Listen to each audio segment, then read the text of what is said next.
యేసుక్రీస్తు వారి నామంలో చేరువచ్చినందరికీ వందనాలు. దేవుని యొక్క మహాకృపను బట్టి మనందరం దేవుని యొక్క సన్నిధిలోనికి ఈ విధంగా రాగలిగాం. ఈరోజు మనం దేవుని యొక్క వాక్య భాగంలో నుండి కొన్ని విషయాలు మనం నేర్చుకుందాం.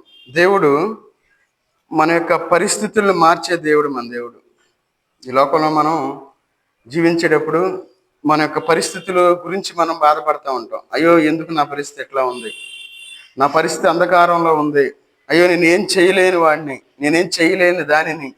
అలాంటి స్థితిలో ఉన్నప్పుడు మన దేవుడు మనకి ఏ విధంగా సహాయపడతారు అనే విషయాల గురించి ఆయన మన పరిస్థితులను ఏ విధంగా మారుస్తారు అనే విషయాల గురించి కొన్ని విషయాలు ధ్యానం చేద్దాం. చూడండి, మొదటి రాజుల గ్రంథం 8వ అధ్యాయము. మొదటి రాజుల గ్రంథం 8వ అధ్యాయము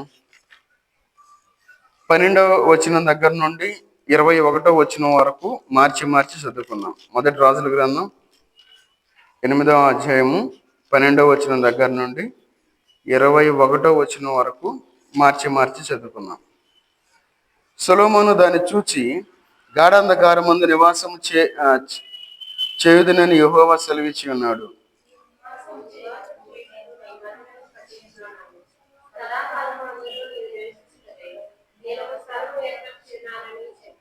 తన ముఖమును ప్రజల తట్టు తిప్పుకొని ఇశ్రాయేళ్ల సమాజమంతయు నిలిచి ఉండగా ఇశ్రాయేలీయుల సమాజకులందరికీ ఎలాగూ దీవించెను.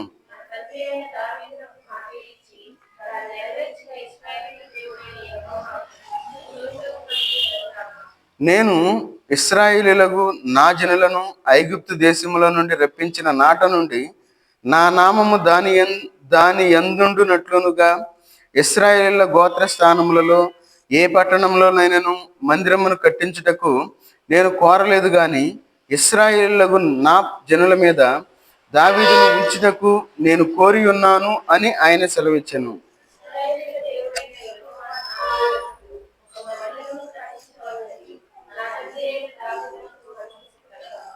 యెహోవా నా తండ్రి అయిన దావీదుతో ఎలాగ సెలవిచ్చినదేమనగా, నా నామ ఘనతకు ఒక మందిరమును కట్టించుటకు నీవు తాత్పర్యము కలిగి ఉన్నావు. ఆ తాత్పర్యము మంచిదే.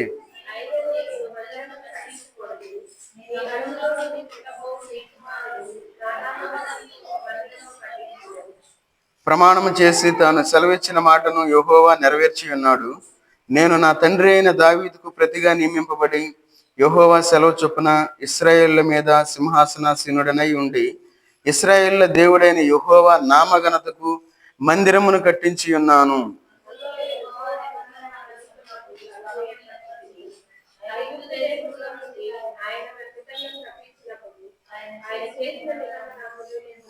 ప్రార్థన చేసుకుందాం. మహోన్నతుడైన దేవా, సర్వాధికారి అయిన దేవా, నీకు వందనాలు తండ్రి. ఈ రాత్రికాల సమయంలో మీ పాసంతులు చేరినైనా మేమందరం సమాజముగా కూడి తండ్రి మీ యొక్క వాక్యాన్ని మేము ధ్యానించుకోవడానికి మీరు ఇచ్చిన కృపను బట్టి మీకు వందనాలు ఆచరించుకుంటూ ఉన్నా తండ్రి. చదవబడిన వాక్య భాగాన్ని మీరు దీవించి ఆశీర్వదించండి. మాకు కావాల్సిన ఆత్మీయ ఆహారాన్ని మాకు దయచేయండి. మీ యొక్క ఆత్మను మాకు తోడుగా ఉంచి నడిపించమని అడుగుతున్నా తండ్రి. ఈ యొక్క వాక్యాన్ని అయినా మేము సరైన విధంగా అర్థం చేసుకోవడానికి మాకు సరైన జ్ఞానాన్ని ప్రసాదించమని అడుగుతూ ఉన్నాం తండ్రి. ఇక్కడ చేరిన ప్రతి ఒక్కరిని మీరు జ్ఞాపకం చేసుకుని తండ్రి, ఇక్కడ వచ్చిన వారి యొక్క మనసులో ఏ అక్కరత కలిగి ఉన్నారో ప్రతి అవసరాన్ని మీరు తీర్చమని అడుగుతూ ఉన్నాను తండ్రి. మీకు వాక్యాన్ని మేము వినినైనా మరలా దాన్ని నెమరు వేసుకోవడానికి తగిన శక్తిని మాకు ఇవ్వమని యేసుక్రీస్తు వారి నామంలో ప్రార్థించి అడిగి వేడుకుంటున్నాం తండ్రి, ఆమెన్. ఇక్కడ మనం చదువుకున్న వాక్య భాగంలో మొదటి రాజుల గ్రంథం 8వ అధ్యాయము 12వ వచనం దగ్గర నుండి 21వ వచనం వరకు మనం మార్చి చదువుకున్నాం. అయితే మన దేవుడు ఎలాంటి దేవుడు అంటే మన పరిస్థితులను మార్చే దేవుడు ఆయన. ఎందుకంటే ఇక్కడ మనం చదువుకున్న వాక్య భాగంలో మనం పరిశీలించినట్లయితే సొలొమోను దాన్ని చూసి ఒక మాట అంటా ఉన్నారు. ఏమని? గాఢాంధకారమందు నివాసము చేయుదునని యెహోవా సెలవిచ్చి ఉన్నాడు.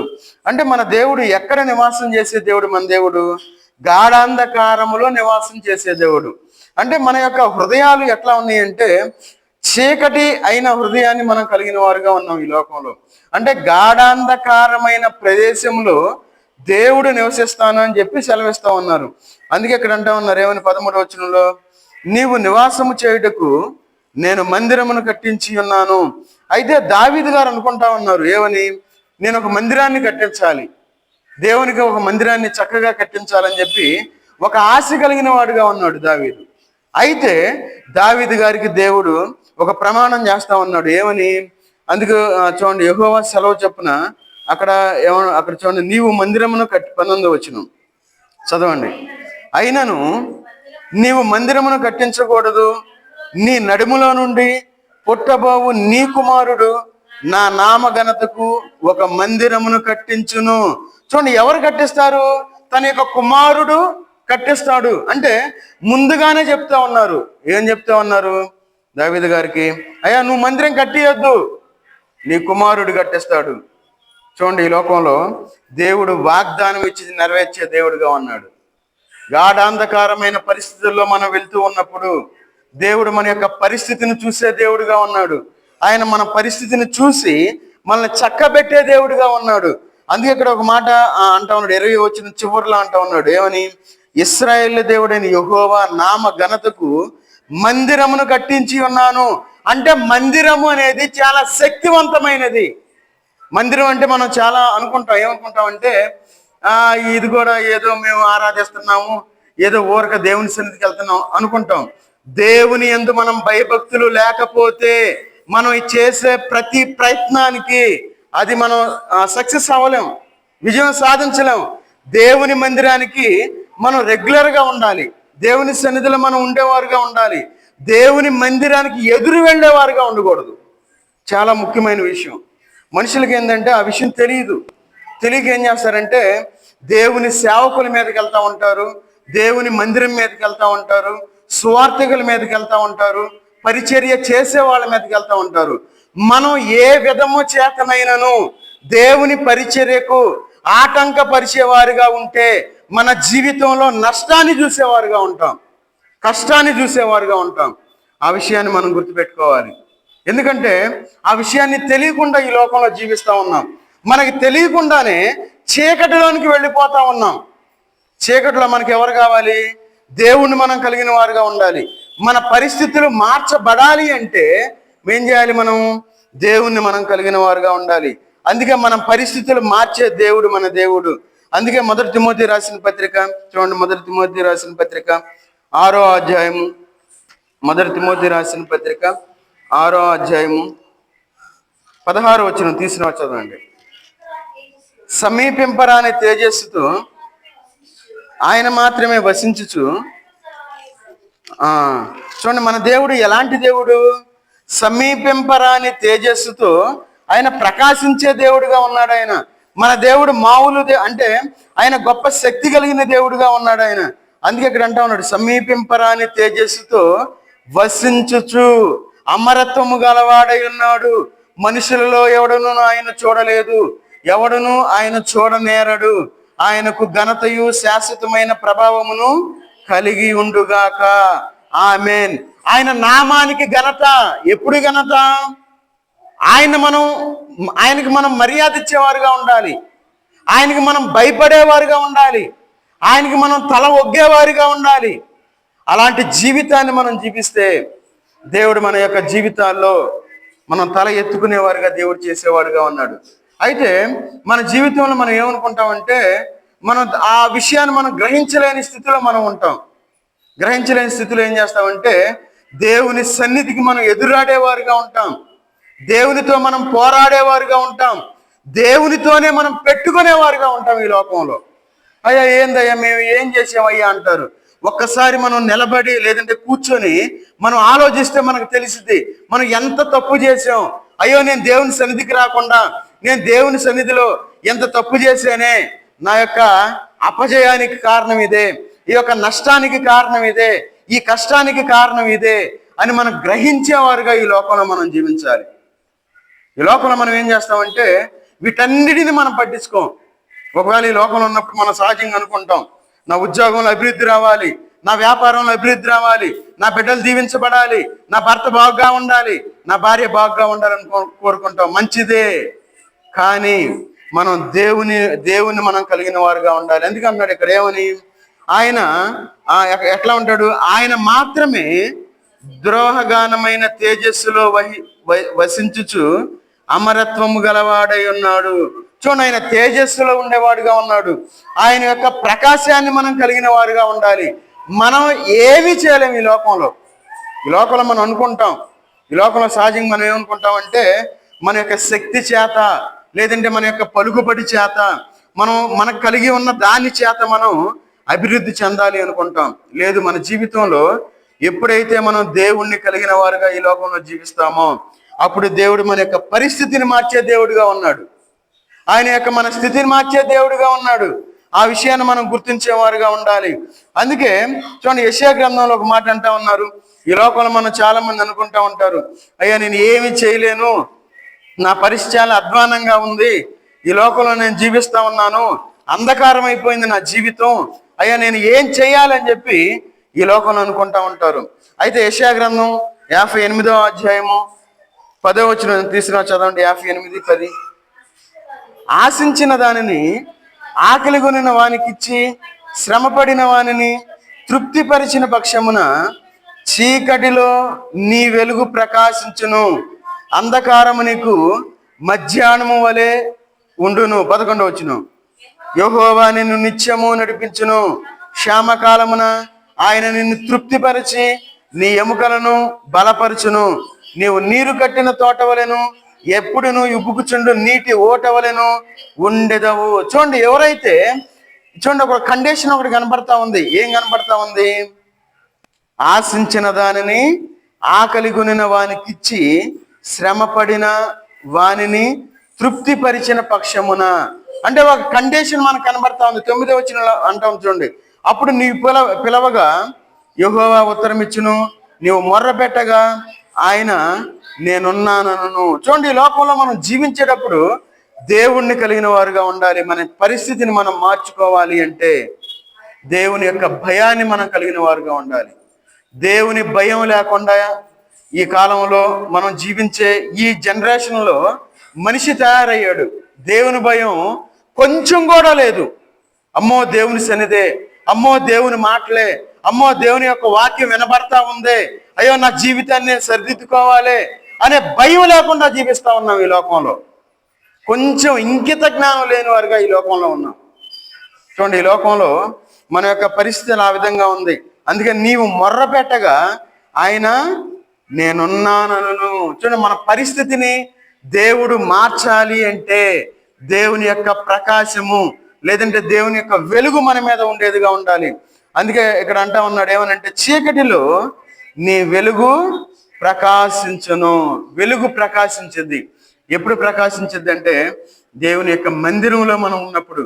అందుకే దావీదు గారు మందిరాన్ని నేను కట్టాలి అని ఆశపడతా ఉన్నప్పుడు దేవుడు నీ కుమారుడి ద్వారా మందిరాన్ని కట్టిస్తాను, ఆ మందిరంలో నేను ఉంటాను, నా యొక్క మాటలు ఆ మందిరంలో ఉంటాయి అని ఒక వాగ్దానాన్ని ఇచ్చినట్లు మనం చూస్తా ఉన్నాం.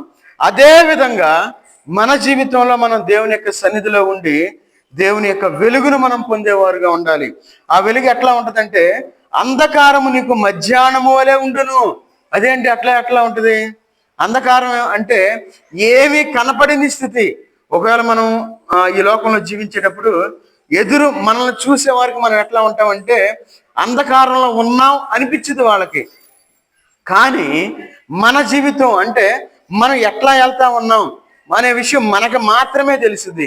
కాబట్టి ఒక రాత్రికాల సమయంలో అందుకే అన్నాడు ఇక్కడ, యెహోవా నిన్ను నిత్యము నడిపించును, క్షామకాలమున ఆయన నిన్ను తృప్తిపరచి నీ ఎముకలను బలపరచును. చూడండి, క్షామకాలము. ప్రతి మనిషి క్షామకాలంలో నివసిస్తా ఉన్నాడు. ఎవరిని కదిలిచ్చినా, అయ్యా మేము వ్యాపారం చేస్తా ఉన్నాం, అయ్యా ఏమి కలిసి రావట్లా, అయ్యా మేము ఉద్యోగం చేస్తా ఉన్నాం, అయ్యా ఏమి రావట్లా, అయ్యా నా బిడ్డలు పెద్ద పెద్ద ఉన్నత స్థితిలో ఉన్నారయ్యా, మేమేం చేయలేకపోతా ఉన్నాం. చూడండి, మనిషి బాధపడతా ఉన్నాడు కానీ దానికి విరుగుడు కనుక్కోలేకపోతా ఉన్నాడు మానవుడు. చూడండి, ఈ లోకంలో మనం జీవించేటప్పుడు దేవుని యొక్క సన్నిధిలో మనం ఉండేవారుగా ఉండాలి.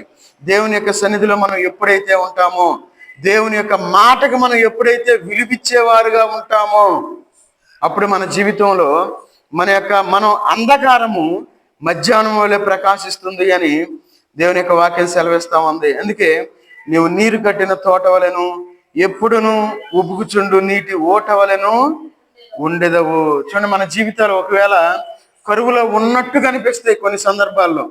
చూసే వాళ్ళకి అరే ఉద్యోగం పోయిందిరా వీళ్ళు ఎట్లా బ్రతుకుతారు అనుకుంటారు. అరే వ్యాపారం సరిగ్గా సాగట్లేదురా వీళ్ళు ఎట్లా ఉంటారు. అరే ఏందిరా పిల్లలు సరిగ్గా చదవట్లా, వాళ్ళ మాట ఇంట్లా, ఇష్టానుసారంగా తిరుగుతూ ఉన్నారు, ఎట్లా ఉంటారు అనుకునే సందర్భాల్లో దేవుడు మన యొక్క పరిస్థితిని మార్చి అదే నోటి నుండి అనిపిస్తాడు. అరే వాళ్ళ పిల్లలు చూడరా ఎంత చదువుకున్నారు, అరే మంచి ఉద్యోగం తెచ్చుకున్నారు, కష్టపడి చదివారు. అదే నోటితో అంటారు ఏమని, అరే వాళ్ళు గాలికి బాగా తిరుగుతున్నారు, వాళ్ళు అసలు వాళ్ళ మాట వింటలేదు, పెద్దలంటే గౌరవం లేదు, వాళ్ళు అసలు వేస్ట్ ఫెలోస్ అంటారు ఒక మాటలో. చూడండి, ఈ లోకంలో మనం జీవించేటప్పుడు దేవుడు మన యొక్క పరిస్థితిని దేవుడు మార్చాలి అంటే మనం దేవుని యొక్క సన్నిధిలో మనం ఉండేవారుగా ఉండాలి. అందుకే ఇక్కడ అంటా ఉన్నాడు, ఎప్పుడును ఉబుకుచుండు నీటి ఓటవలను ఉండేదవు. మన జీవితంలో యేసుక్రీస్తు వారిని మనం నమ్ముకున్నప్పుడు అలాంటి జీవితాన్ని మనం జీవించేవారుగా ఉండాలి. సహజంగా మనం ఏం చేస్తామంటే మన ఇంట్లో వాక్యాలు పెడతాం, ఫోటోలు పెడతాం, అన్ని చేస్తాం, కానీ వాక్యానుసారంగా మనం ఉండలేం. వాక్యం చక్కగా పెడతాం, నేనును నా ఇంటి వారును యెహోవాను సేవించదము అని పెడతాం. మరి ఆ వాక్యం పెట్టిన వాళ్ళు ఎందుకు రాలేకపోతున్నారు దేవుని సన్నిధిలో? యెహోవా యందు భయభక్తులు కలవారు ధన్యులు అని పెడతాం, ఎందుకు ఆయన యందు భయభక్తులు లేని వారుగా జీవిస్తా ఉన్నాం? అయ్యా వాక్యం కదా అంతే పెట్టుకోవాలి, మేము వ్యాపారం చేసేటప్పుడు అంతే పెట్టుకోవాలి, మా ఇంట్లో అంతే పెట్టుకోవాలి, మా ఆఫీసుల్లో అంతే పెట్టుకోవాలి, దేవుడి మాట అంటే మాకు భయమే లేదు, దేవుడు అంటే మాకు భయమే లేదు. చూడండి, ఈ లోకంలో మనం జీవించేటప్పుడు మనం నిజమైన దేవుణ్ణి మనం పూజిస్తా ఉన్నాం. ఆయన చూస్తూ ఉంటాడు మనం ఏం చేస్తున్నాం, దేవుణ్ణి ఎంత గౌరవిస్తా ఉన్నాం.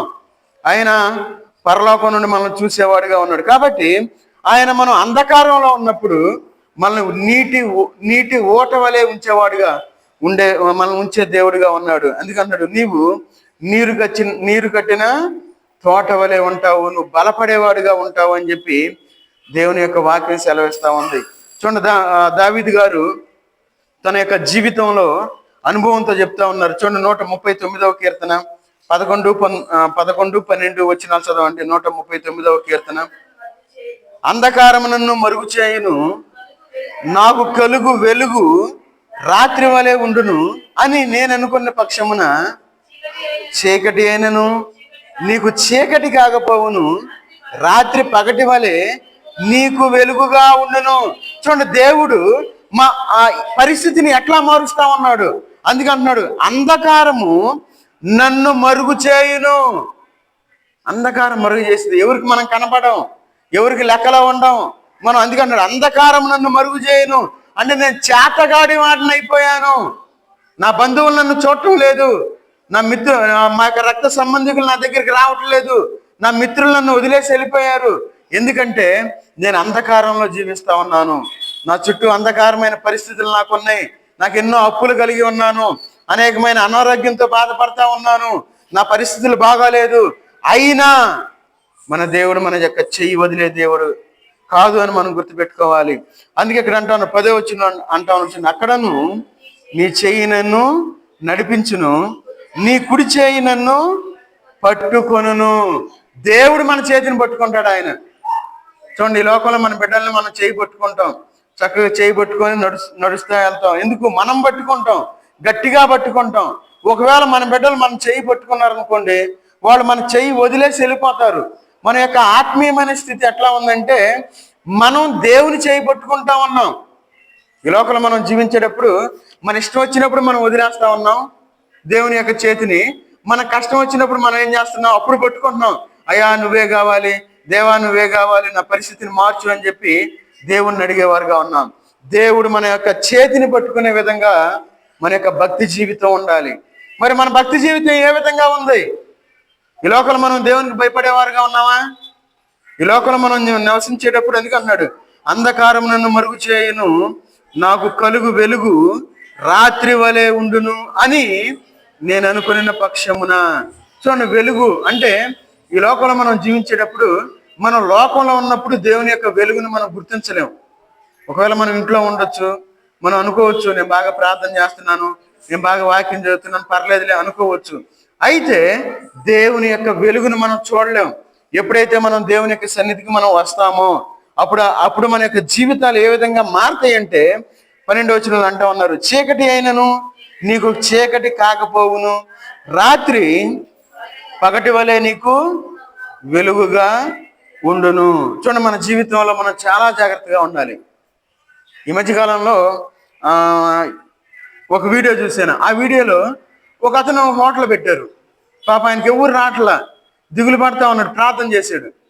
అది సిసిలో రికార్డ్ అయింది. ఆ ప్రార్థన చేశాడు, చేస్తా ఉన్నాడు. చేయటం అయిపోయే టయానికి చాలా మంది వచ్చేసారు ఆటోమేటిక్గా. చూడండి, అప్పుడు దేవునికి థ్యాంక్స్ చెప్పుకొని ఆయన ఆయన హోటల్ రన్ చేసుకున్నాడు. చూడండి, నేను ఈ మాట ఎందుకు చెప్తా ఉన్నానంటే, దేవుని యందు భయం కలిగిన వాడు కాబట్టి ప్రార్థన చేయటం వల్ల దేవుని యొక్క శక్తిని చూడగలిగాడు. చూడండి, మన జీవితాలు ఆ విధమైన ఆశీర్వాదాన్ని పొందేవారుగా ఉండాలి. అక్కడ కొటేషన్ పెట్టారు, దేవుని ప్రార్థన వలన దేవుని కార్యాన్ని చూశాడని. చూడండి, మన జీవితంలో మన సొంత ప్రయత్నం మనం చేస్తే, దేవుని యందు మనం భయభక్తులు లేకుండా దేవునికి ఎదురాడేవారుగా మనం జీవిస్తే మనం నష్టపోతాము అనే విషయాన్ని మనం గుర్తుపెట్టుకోవాలి. చాలా జాగ్రత్తగా ఉండాలి ఈ లోకంలో మనం జీవించేటప్పుడు. అందుకే కీర్తనకారుడు ఇక్కడ ఏమనంటా ఉన్నాడంటే, చూడండి 13వ వచనం చదవండి. నా అంతరింద్రియములను నీవే కలుగు చేసితివి, నా తల్లి గర్భమందు నన్ను నిర్మించిన వాడవు నీవే. నీవు నన్ను కలుగు చేసిన విధము చూడగా భయమును ఆశ్చర్యమును నాకు పుట్టుచున్నవి. అందును బట్టి నేను నీకు కృతజ్ఞతాస్తుతులు చెల్లించుచున్నాను. నీ కార్యములు ఆశ్చర్యకరములు, ఆ సంగతి నాకు బాగుగా తెలిసి ఉన్నది. చూడండి, మన దేవుడు ఎంత గొప్ప దేవుడు. చూడండి, నా తల్లి గర్భమందు నన్ను నిర్మించిన వాడవు నీవే. చూడండి, తల్లి గర్భంలో పిండంగా ఏర్పడిన తర్వాత ఆ పిండం దినదినం అభివృద్ధి చెందుతూ ఉంటుంది. దినదినం రోజుకి అభివృద్ధి చెందుతూ ఉంటుంది. 9 నెలలు అయిపోయిన తర్వాత ఆ యొక్క బిడ్డ బయటకు వచ్చిన తర్వాత, చూడండి, అన్ని రోజులు లోపలే ఉంటాడు ఆ చిన్న బిడ్డ. ఆ బయటకు వచ్చిన తర్వాత ఆ యొక్క వాయువులోకి వచ్చిన తర్వాత ఎమ్మటనే గాలి పీల్చుకుంటా ఉంటాడు. గాలి పీల్చుకోవటం వల్ల ఏడు చేస్తాడు. అయితే ఈ 9 నెలలు ఎట్లా ఉన్నాడు లోపల? బయటికి రాగానే గాలి పీల్చుకోవాలి, గాలి పీల్చుకొని చక్కగా, మరి గాలి ఏమీ పీల్చకుండా లోపల మొత్తం ఒక ఆ ఫ్లూయిడ్లో లోపల ఆ గర్భంలో, తల్లి గర్భంలో ఎట్లా జీవించారు ఆ బిడ్డలు? చూడండి, ఎంత ఆశ్చర్యం. చూడండి, దేవుడు ఆ తల్లి గర్భంలో వారికి తోడుగా ఉండి, చూడండి, వాళ్ళని దేవుడు అంటే అందుకని కుమారులు యెహోవా ఇచ్చు స్వాస్యము. చూడండి, మన జీవితంలో మన దేవుడు ఎంత గొప్ప దేవుడు ఆయన. అందుకే నీవు నన్ను కలుగు చేసిన విధము చూడగా నాకు భయమును ఆశ్చర్యమును నాకు పుట్టుచున్నవి. భయం. చూడండి, ఈ లోకంలో మనం జీవించేటప్పుడు మన దేవుడు ఎంతో గొప్ప దేవుడు. ఆయన చీకటిని వెలుగుగా మార్చే దేవుడు, మన పరిస్థితులను మార్చే దేవుడు. ఎప్పుడు మారుస్తాడంటే, దేవుని యందు మనం భయభక్తులు కలిగినప్పుడు ఆయన మన పరిస్థితిని మార్చేవాడుగా ఉంటాడు. అయితే మనం అనుకుంటాం, ఈ లోకంలో మనం జీవించేటప్పుడు, అయ్యో నేను చీకట్లో ఉన్నానే, అయ్యో నా జీవితం అంధకారం అయిపోయింది, నేను ఏం చేయలేని వాడినే, నేను ఏం చేత కాని దానిని అని లోకంలో మనం బాధపడేవారుగా ఉంటాం. అందుకే చూడండి, మేకా గ్రంథంలో చెప్తా ఉన్నారు. మేకా గ్రంథం 7వ అధ్యాయము, మేకా గ్రంథం 7వ అధ్యాయము 8వ వచనం తీసుకుని చదవండి. నా శత్రువా, నా మీద అతిశయింపవద్దు, నేను క్రింద పడినను తిరిగి లేతును, నేను అంధకారమందు కూర్చున్నను, యెహోవా నాకు వెలుగుగా నుండును. చూడండి, ఇక్కడ ఒక మంచి మాట చెప్తా ఉన్నారు. ఏమని? నేను క్రింద పడినను తిరిగి లేతును. అయిపోయారా, వీళ్ళ పని అయిపోయింది అనుకుంటారు. మనం చూసి ఏం లేదురా, వీళ్ళకి ఉద్యోగం లేదు, సద్యోగం లేదు, అయిపోయిందిరా, వీళ్ళు ఇంతే, వీళ్ళ కర్మ ఇంతే అనుకుంటారు జనం మనల్ని చూసి. అయితే దేవుడు చూడండి, మన జీవితంలో ఆయన కార్యాన్ని చేసేవాడుగా ఉన్నాడు. అందుకే అన్నాడు, నేను అంధకారం ముందు కూర్చున్నాను, యెహోవా నాకు వెలుగుగా ఉండును. దేవుడు మనకు వెలుగుగా ఉండేవాడు ఆయన. అందుకే మన పరిస్థితిని దేవుడు మార్చేవాడు ఆయన. మన పరిస్థితిని మార్చే దేవుడు ఆయన. మనకి ఏమీ తెలియదు, మనం ఏం చేయాలో మనకు తెలియదు. అలాంటి స్థితిలో మనం ఉన్నప్పుడు మన పరిస్థితిని మార్చి మనకి దారిని చూపించే దేవుడు ఆయన. చూడండి, ఎప్పుడు చూపిస్తాడు ఆయన? ఆయన యందు మనం భయభక్తులు కలిగి ఉండాలి. అయ్యో నేను చేసే పని తప్పుడు పనే అని మనం గ్రహించాలి. అయ్యో నేను దేవునితో పోరాడుతా ఉన్నానే అని మనం గ్రహించాలి. అది నేను నా సొంత నిర్ణయాన్ని నేను తీసుకున్నానే అని మనం గ్రహించేవారుగా ఉండాలి. అయ్యో నేను విశ్వాసిగా ఉన్నానే, అవిశ్వాసి కన్నా హీనంగా జీవిస్తా ఉన్నానే అనే విషయాన్ని మనం గుర్తించేవారుగా ఉండాలి. అందుకే ఇక్కడ ఈ సహజంగా ఈ లోకంలో ఏం జరుగుతూ ఉందంటే, విశ్వాసులు పడిపోతా ఉన్నారు. అనుకుంటారు నేను బాప్తిస్మం తీసుకున్నాను, నేను ఆదివారం ప్రార్థనకి వెళ్తాను, నాకేం పర్లేదు అనుకుంటా ఈ లోకంలో జీవిస్తూ ఉన్నారు. వాళ్ళు పడిపోయారు అనే విషయాన్ని మర్చిపోతా ఉన్నారు. ఎవరైతే వాక్యానుసారంగా ఈ లోకంలో జీవించేవారుగా ఉంటారో, వాక్యానికి భయపడేవారుగా ఉంటారో, వాక్యం వినపడినప్పుడు మనం ఏం చేయాలంటే వాక్యాన్ని మనం శ్రద్ధగా వినేవారుగా ఉండాలి. వాక్యం దేవుడు నాతో ఏం మాట్లాడుతున్నాడని మనం వాక్యం మీద మనం కాన్సన్ట్రేషన్ చేసేవారుగా ఉండాలి. వీలైతే దేవుని సన్నిధికి వచ్చి మనం కూర్చునేవారుగా ఉండాలి. ఏముందలే వీళ్ళు గోల చేస్తారు, మైకులు ఎంతేలే అని మనం ఎప్పుడు అనుకోకూడదు. చాలా జాగ్రత్తగా ఉండాలి. దేవుని యొక్క వాక్యాన్ని మనం వినబడేటప్పుడే మనం ఈ లోకంలో ఏం చేయాలంటే దేవుణ్ణి మనం ప్రేమించేవారుగా ఉండాలి. అందుకే చూడండి, మేకా గ్రంథం 7వ అధ్యాయము 5వ వచనం చదువు, 6వ వచనం, 5, 6 వచనాలు. స్నేహితుని యందు నమ్మిక ఉంచవద్దు, ముఖ్య స్నేహితుని నమ్ముకొనవద్దు. నీ కౌటిలో పండుకొని ఉన్న దాని ఎదుట నీ పెదవుల ద్వారమునకు కాపు పెట్టుకొనుము. చాలు చాలు. సహజంగా ఈ లోకంలో మనం ఏమనుకుంటామంటే, స్నేహితుల్ని మనం బాగా ప్రేమిస్తాం. నా బెస్ట్ ఫ్రెండ్ అంటాం, నా ప్రాణ మిత్రుడు అంటాం, అసలు వీడు లేకపోతే నేను ఉండలేను అంటాం. కానీ బైబిల్ ఏం చెప్తా ఉన్నారు?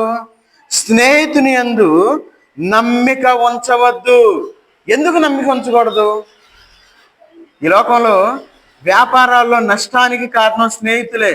అయ్యా నేను నా స్నేహితుడి కలిసి మొదలు పెట్టాం అయ్యా వ్యాపారం, ఏం చేస్తామయ్యా వాడు నన్ను మోసం చేశాడంటారు. ఎవరి గురించి చెప్పేది? స్నేహితుడి గురించే.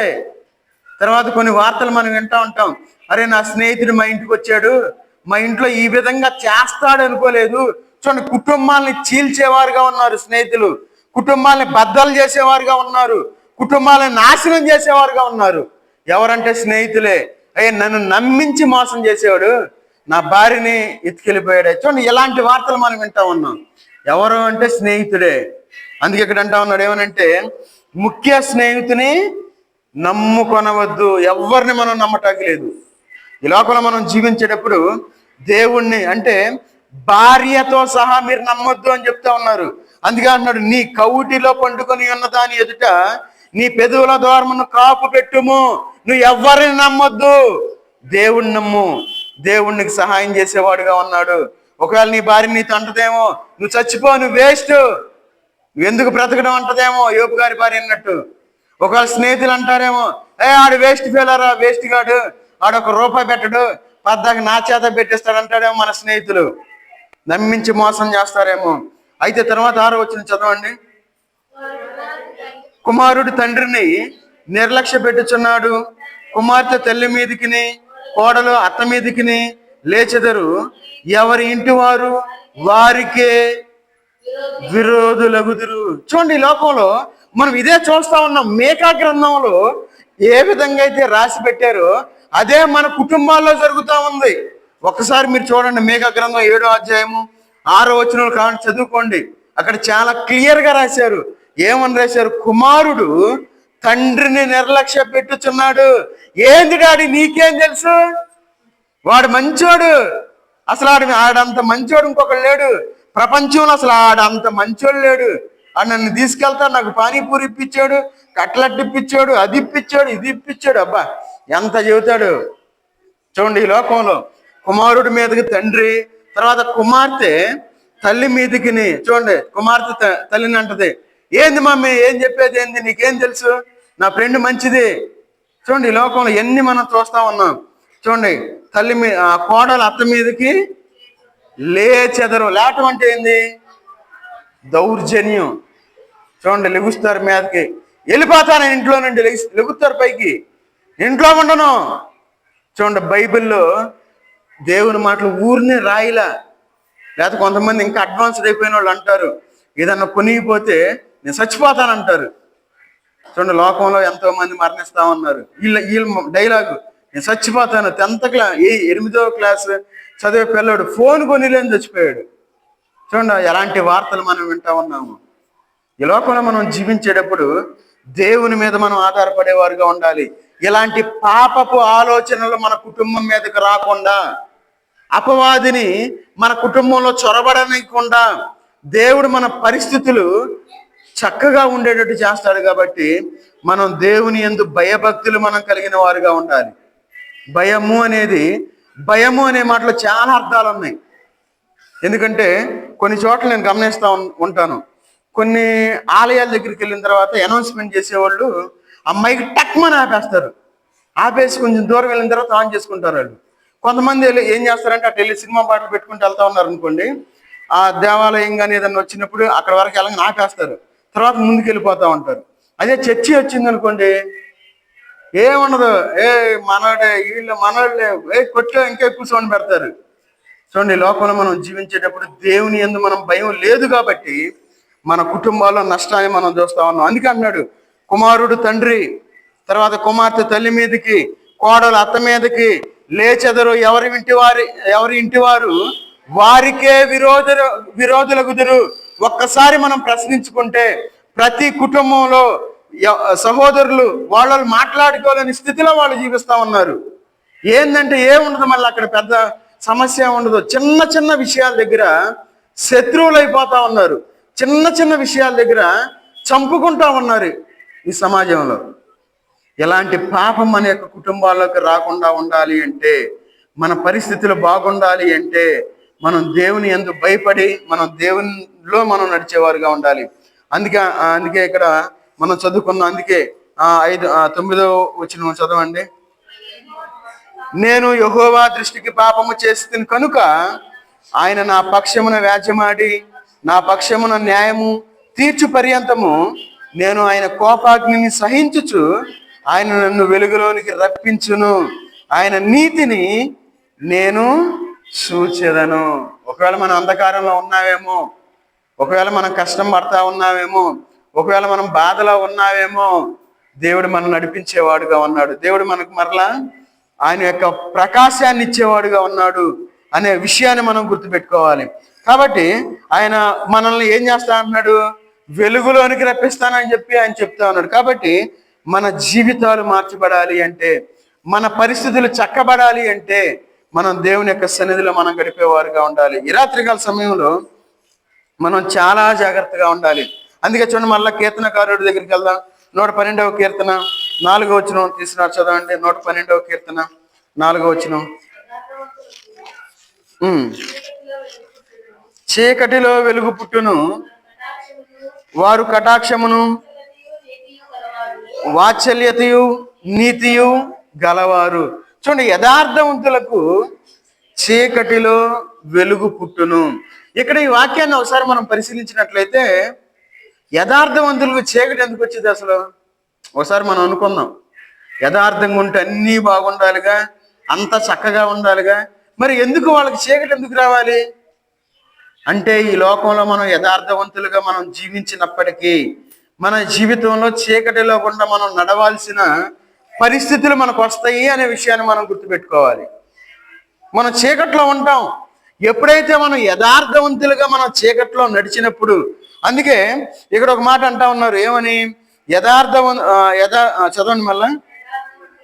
యథార్థవంతులకు చీకటిలో వెలుగు పుట్టును. చూడండి, వాళ్ళు చీకటి అంటే వాళ్ళు శ్రమలో ఉన్నప్పుడు, వాళ్ళు బాధలో ఉన్నప్పుడు, వాళ్ళు కష్టంలో ఉన్నప్పుడు, వాళ్ళు అనారోగ్యంలో ఉన్నప్పుడు దేవుడు వెలుగు పుట్టించేవాడుగా ఉన్నాడు అనే విషయాన్ని మనం గుర్తుపెట్టుకోవాలి. ఎప్పుడు మనం యథార్థంగా ఉండాలి. మనం ఎలాంటి స్థితిలో గుండా మనం నడవాల్సిన పరిస్థితి వచ్చినా మనం దేవుణ్ణి ఒక్క మాట కూడా అనకూడదు, మనం పక్కన వాళ్ళని కూడా ఏం అనకూడదు. అలాంటి స్థితిలో మనం ఉన్నప్పుడు మనం దేవుని వైపు మనం చూసేవారుగా ఉండాలి. అందుకే ఇక్కడ 12వ వచనం, 112వ అధ్యాయం 1వ వచనం అంటున్నారు, చదవండి. యెహోవాను స్తుతించుడి, యెహోవా యందు భయభక్తులు గలవాడు ఆయన ఆజ్ఞలను బట్టి అధికముగా ఆనందించువాడు ధన్యుడు. అంటే భయభక్తులు కలిగి ఎవరైతే జీవిస్తారో వారు యథార్థవంతులు. అందుకే 2వ వచనం 2వ లైన్ అంటారు, యథార్థవంతుల వంశపు వారు దీవింపబడుదురు. కలిమియు సంపదయు వాని ఎంట నుండును, వాని నీతి నిత్యము నిలుచును. చూడండి, దేవుడు ఎలాంటి ఆలోచన కలిగిన వాడుగా ఉన్నాడు. మరి రాత్రికాల సమయంలో మనం యథార్థత మనం కలిగి ఈ లోకంలో జీవిస్తా ఉన్నామా? మన పరిస్థితులు ఎందుకు ఈ విధంగా ఉన్నాయంటే, మన జీవితంలో యథార్థతను మనం కోల్పోయిన వారుగా ఉన్నావేమో, యథార్థత మనకు తక్కువైందేమో, విశ్వాసాన్ని కోల్పోయిన వారుగా ఉన్నావేమో, నిరీక్షణ లేని వారుగా ఈ లోకంలో మనం జీవిస్తూ ఉన్నావేమో. అందుకే 7వ వచనం అంటారు, వాని హృదయము యెహోవాను ఆశ్రయించి స్థిరముగా ఉండును. ఎవరి హృదయం? యథార్థవంతుల హృదయం. ఎవరైతే యథార్థవంతులుగా ఉంటారో వారు దేవుని సన్నిధిలో కనపడేవారుగా ఉంటారు. అక్కడ మన యథార్థత అక్కడ స్టార్ట్ అయ్యిద్ది. అంతేగాని నేను ప్రార్థనకి రాను, నేను గంట సేపు ప్రార్థన చేస్తాను, 2 గంటలు ప్రార్థన చేస్తాను, 3 గంటలు ప్రార్థన చేస్తాను, రోజుకి 32 గంటలు ప్రార్థన చేస్తానని ఉపయోగం లేదు. మనం యథార్థవంతులుగా మనం దేవుని యొక్క సన్నిధిలో మనం ఉండేవారుగా ఉండాలి. అందుకే ఈ లోకంలో మనం జీవించేటప్పుడు చివరిగా మనం ఫిలిప్పీ రాసిన పత్రిక 3వ అధ్యాయము 8వ వచనం చదవండి. ఫిలిప్పీ రాసిన పత్రిక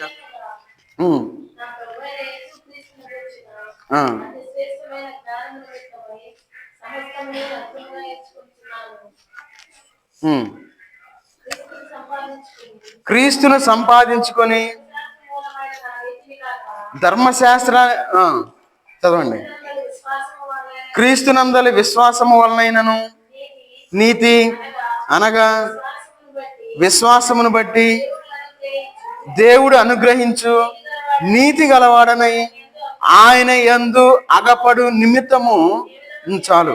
ఇక్కడ చూడండి, నిశ్చయముగా నా ప్రభు అయిన యేసు క్రీస్తును గూర్చిన అతి శ్రేష్టమైన జ్ఞానము నిమిత్తమై, అతి శ్రేష్టమైన జ్ఞానము నిమిత్తమై. అక్కడ ఒకసారి మనం ఆలోచిద్దాం. అతి శ్రేష్టమైన జ్ఞానము అనేది దేవుని వాక్యము అనే విషయాన్ని మనం గుర్తుపెట్టుకోవాలి. ఈ లోకంలో ఉన్న జ్ఞానం మనకు మంచిది కాదు. E=mc² అంటే మనకు అర్థం కాదు, H2O అంటే మనకు అర్థం కాదు, CO2 అంటే మనకు అర్థం కాదు. చూడండి, దేవుని యొక్క జ్ఞానాన్ని మనం పొందేవారుగా ఉండాలి. దాన్ని మనం నేర్చుకోవటం తప్పు అని నేను అన్నాం. అయితే దానికంటే ముఖ్యమైన దాన్ని మనం పొందేవారుగా ఉండాలి. ఈ లోకంలో మనం PhDలు WPhDలు చేసినా ఎలాంటి ఉపయోగం లేదు. ఎందుకంటే దేవుని యొక్క జ్ఞానాన్ని పొందిన వారు ఎక్కడ తక్కువ స్థితిలో లేరు అనే విషయాన్ని మనం గుర్తుపెట్టుకోవాలి. ఎవరైతే ఆయన పేరు పెట్టబడిన వారుగా ఉంటారో వారు ఒక ఉన్నతమైన స్థితిలో ఉన్నారు. వాళ్ళు కొంతమంది ఈ లోకంలో నేను క్రైస్తవుడిని అని పెట్టుకున్నందుకు చాలా బాధపడిపోతూ ఉంటారు ఈ లోకంలో. ఎవరైతే బాధపడిన వాళ్ళు సాక్ష్యం చెప్పారు. ఏమని? అయ్యా, నేను ఎట్లా పలానా క్రైస్తవుడిని పెట్టుకున్నాను, దేవుడు మా జీవితంలో కార్యం చేశాడు, నేను పలానా ఆఫీసర్గా పనిచేస్తా ఉన్నాను అని చెప్తా ఉన్నారు. పలానా గ్రూప్ 2లో నేను చేస్తా ఉన్నాను. చూడండి ఎంత ధన్యతో. మన జీవితాలు మనం బాగుపడాలంటే, మన పరిస్థితులు బాగుపడాలంటే, అందుకే చూడండి 7వ వచనం చదవండి. అయినను ఏవేమి నాకు లాభకరములై ఉండెను వాటిని క్రీస్తు నిమిత్తము నష్టముగా ఎంచుకుంటేని. నష్టము, లోకం మనకు నష్టం. ఈ లోకంలో మనం ఏం చేయలేం. దేవుని యొక్క రాకడ కొరకు మనం సిద్ధపడేవారుగా ఉండాలి. ఆయన రాకడ కొరకు మనం ఎదురు చూసేవారుగా మనం ఉండాలి. అందుకే 11వ వచనం చివరిలో అంటాడు ఏమనంటే, వాటిని పెంటతో సమానముగా ఎంచుకొనుచున్నాను. చూడండి ఎలాంటి మాట వాడుతూ ఉన్నారు. మనకి ఈ మాట వాడితే మనకి ఎట్లా ఉంటది? ఏందా ఈ మాట అనిపించింది. చూడండి, పౌలు గారు పెంటతో సమానంగా ఎంచుకుంటా ఉన్నాడు ఈ లోకంలో. మరి మన జీవితంలో మనం ఏమనుకుంటా ఉన్నాం? అబ్బా, మేము రెస్ట్ తీసుకోవాలి, నాకు కాళ్ళు నొప్పులు, కీళ్ళ నొప్పులు, ఏళ్ళు నొప్పులు, తలనొప్పి. చూడండి ఎన్ని రకాల సమస్యలు చెబుతాము. దేవుని కృప వల్ల మనం బాగానే ఉన్నాంగా. ఈరోజు మొత్తం మన పనులు మనం బాగానే చేసుకున్నాం, అంత బాగానే తిరిగాంగా. మరి దేవుని సన్నిధికి రావాలంటే అంత బద్ధకం ఎందుకు? సోమరితనాన్ని మనం కలిగిన వారుగా ఉన్నాం విశ్వాసంలో. అందుకే సోమరి చీమల యొద్దకు వెళ్ళమంటా ఉన్నారు. సోమరి అంటే పని చేయనోడు కాదు, పని చేయకపోతే వాడికి దరిద్రం వచ్చింది. సోమరి అంటే ఏం దేవుని యొక్క మాట విన్నవాడు సోమరి. చీమల యొద్దకు వెళ్ళి ఏమంటా ఉన్నాడు? వాటి నడతను కనిపెట్టి జ్ఞానము తెచ్చుకొనము. జ్ఞానము లేని వారుగా ఈ లోకంలో మనం జీవిస్తా ఉన్నాం. చూడండి, చీమలు ఎంత చక్కగా నడుస్తాయో, ఎంత లైన్లో నడుస్తాయో, ఎంత డిసిప్లిన్గా నడుస్తాయో. చూడండి, ఈ లోకంలో ఒకవేళ ఏదైనా ఒక చీమ చనిపోయింది అనుకోండి, ఆ చీమలు అన్ని కలిసి దాన్ని మోసుకుని వెళ్ళిపోతాయి.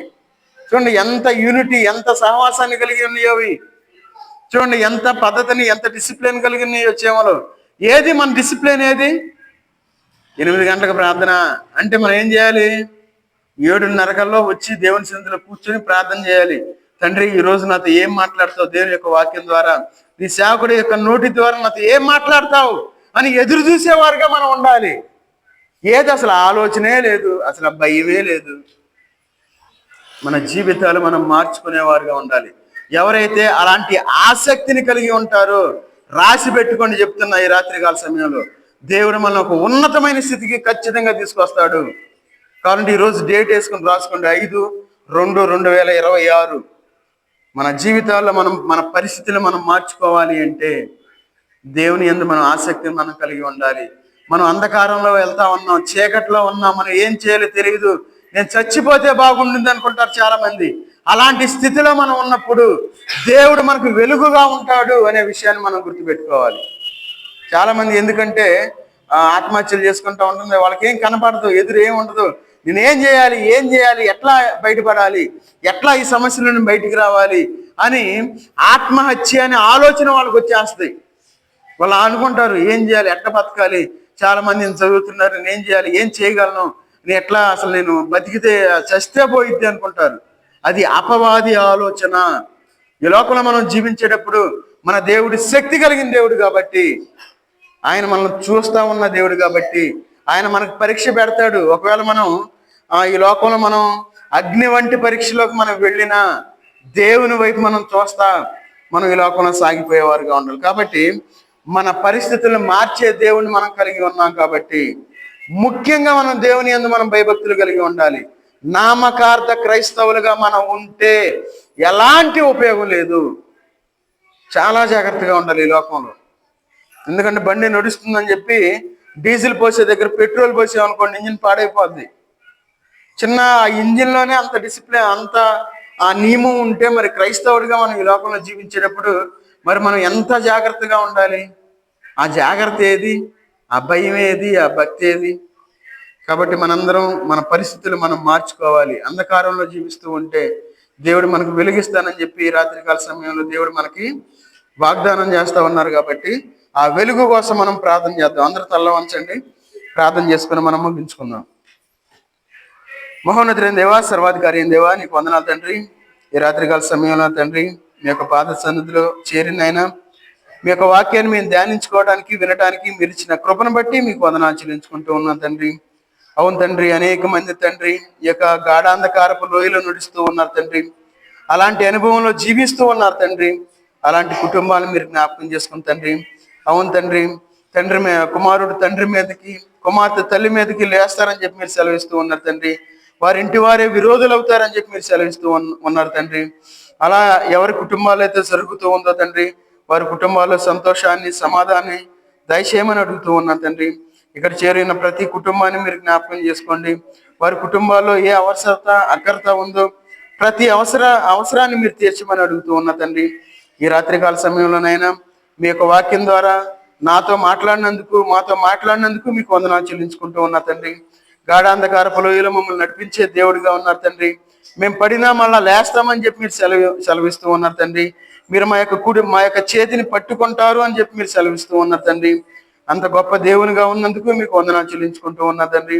మేము యథార్థవంతులుగా ఈ లోకంలో జీవించినైనా ఆ యొక్క చీకటిలోనైనా వెలుగు కలిగిన వారిగా ఉండడానికి తగిన సహాయం దయచేయమని అడుగుతూ ఉన్నా తండ్రి. ఇక్కడ చేరిన వారిని మీరు జ్ఞాపకం చేసుకుని తండ్రి, అయ్యా ప్రతి కుటుంబంలోనైనా మీ యొక్క ప్రకాశాన్ని ప్రసరింపజేయమని అడుగుతూ ఉన్నా తండ్రి. వారి పరిస్థితులు మార్చమని అడుగుతూ ఉన్నా తండ్రి. వారు చేసే పనుల్లో మీరు తోడుగా ఉండి నడిపించండి. వారు చేసే ఉద్యోగాల్లో మీరు తోడుగా ఉండి నడిపించండి. వారి బిడ్డల చదువుల్లో మీరు తోడుగా ఉండి నడిపించమని అడుగుతూ ఉన్నా తండ్రి. వారు అంతకంతకు ఎదిగేవారుగా, అభివృద్ధి చెందేవారుగా ఉండడానికి తగిన సహాయం చేసింది తండ్రి. అయ్యా చిన్న బిడ్డలను మీరు జ్ఞాపకం చేసుకుని తండ్రి. ఇంకనైనా వారికి మంచి ఆరోగ్యాన్ని కలుగు చేయమని అడుగుతూ ఉన్నా తండ్రి. ఇంకనైనా ప్రతి విషయంలో మీకు సహాయం దయచేయమని అడుగుతూ ఉన్నా తండ్రి. ఇంకా ఎవరైతేనైనా ఏ వేదంతో మీ యొక్క సన్నిధిలో కూర్చుండి ఉన్నారో తండ్రి, ఏ బాధతోనైనా మీ యొక్క వాక్యాన్ని వింటూ ఉన్నారో తండ్రి, అయ్యా ప్రతి ఒక్కరి కుటుంబాల్లో మీ కార్యాలు జరిగించండి తండ్రి.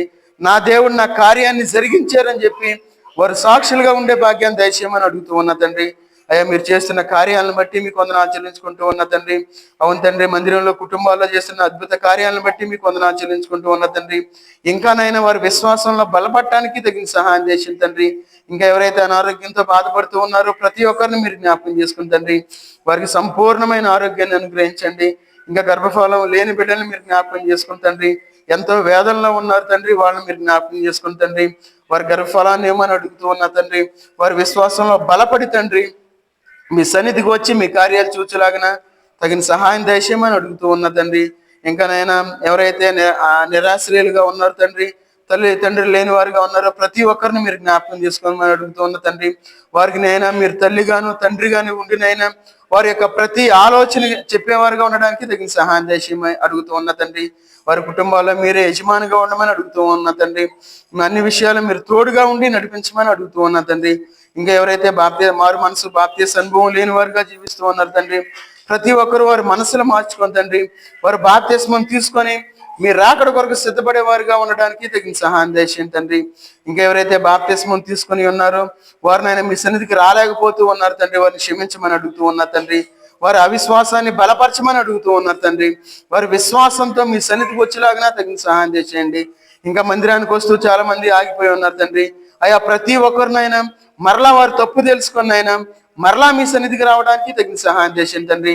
వారు ప్రతి ఆదివారం ఆరాధించే బిడ్డలుగా ఉండడానికి తగిన సహాయం చేయండి తండ్రి. ప్రతి ఆదివారం మీ యొక్క ఆహారాన్ని తీసుకునే వారుగా ఉండడానికి తగిన సహాయం దయచేయమని అడుగుతూ ఉన్న తండ్రి. అదేవిధంగా మీ యొక్క పరిచర్యలో ఎవరైతే సహాయపడుతూ ఉన్నారో నాయన ప్రతి ఒక్కరిని మీరు జ్ఞాపకం చేసుకోండి. వారి 30 60 100 దీవించి ఆశీర్వదించమని అడుగుతూ ఉన్న తండ్రి. మీ కార్యాలు జరిగించమని అడుగుతున్న తండ్రి. వారి యొక్క పనుల్లో మీరు తోడుగా ఉండి నడిపించమని అడుగుతూ ఉన్న తండ్రి. అన్ని విషయాల్లో మీరు సహాయం చేయమని అడుగుతూ ఉన్న తండ్రి. ముఖ్యంగా నైనా విశ్వాసులుగా జీవిస్తున్న బిడ్డలు మీరు జ్ఞాపకం చేసుకున్న తండ్రి. వారు రోషం కలిగిన అయినా మీ సన్నిధిలో ఉండే భాగ్యాన్ని వారికి దయచేయమని అడుగుతున్న తండ్రి. కుటుంబాలుగా మీ సన్నిధిలో ఉంటున్న బిడ్డలు మీరు జ్ఞాపకం చేసుకున్న తండ్రి. వారు 100 దీవించి ఆశ్రయించమని అడుగుతూ ఉన్న తండ్రి. ఇంకా వారికి కావాల్సిన ప్రతి అవసరాన్ని మీరు తెచ్చండి. అదేవిధంగా నేను యూట్యూబ్ ద్వారా ఎవరైతే వింటూ ఉన్నారో, మైక్ శబ్దం ద్వారా ఎవరైతే వింటూ ఉన్నారు తండ్రి, వారి మనసులు మార్చుకొని తండ్రి మీ సన్నిధికి వచ్చేలాగినా తగిన సహాయం చేసేయమని అడుగుతూ ఉన్న తండ్రి. మీ కార్యాలు జరిగించమని అడుగుతూ ఉన్న తండ్రి. ఇప్పటి వరకునైనా మీరు మాకు తోడుగా ఉండి నడిపించినందుకు మీకు వందనాలు చెల్లించుకుంటూ ఉన్న తండ్రి. వృద్ధాప్యంలో ఉన్న బిడ్డలు ఉన్నారు తండ్రి, వారు మీ సన్నిధి అంటే ఎంతో ఆశ కలిగిన వారుగా ఉన్నారు, కానీ మీ సన్నిధికి రాలేని వారుగా ఉన్నారు తండ్రి. వారికి మంచి బలాన్ని ఇవ్వమని కలుగుతూ ఉన్నారు తండ్రి. వారి ఆసక్తితోనైనా మీ యొక్క వాక్యాన్ని వింటూ ఉన్నారు తండ్రి. వారిని బలపరచమని అడుగుతూ ఉన్నారు తండ్రి. వారికి కావాల్సిన ప్రతి అవసరాన్ని మీరు తీర్చండి. వారి బిడ్డల్ని మీరు దీవించి ఆశ్రయించమని అడుగుతూ ఉన్న తండ్రి. ఇంకా నేను ఇప్పటి వరకునైనా మీ ఆత్మనైన మాకు తోడుగా ఉంచి నడిపించినందుకు మీకు వందనాలు చెల్లించుకుంటూ యేసుక్రీస్తు వారి నామంలో ప్రార్థించి అడిగి వేడుకుంటున్నాం తండ్రి. ఆమేన్. మన తండ్రి అయిన దేవుని యొక్క ప్రేమయు, కుమారుడైన యేసుక్రీస్తు వారి కృపయు, పరిశుద్ధాత్మిక అన్యోన్య సహవాసము ఇక్కడ చేరిన మనకు తన్ను ప్రేమించు వారందరికీ సదాకాలము తోడై ఉండి నడిపించునుగాక. ఆమేన్.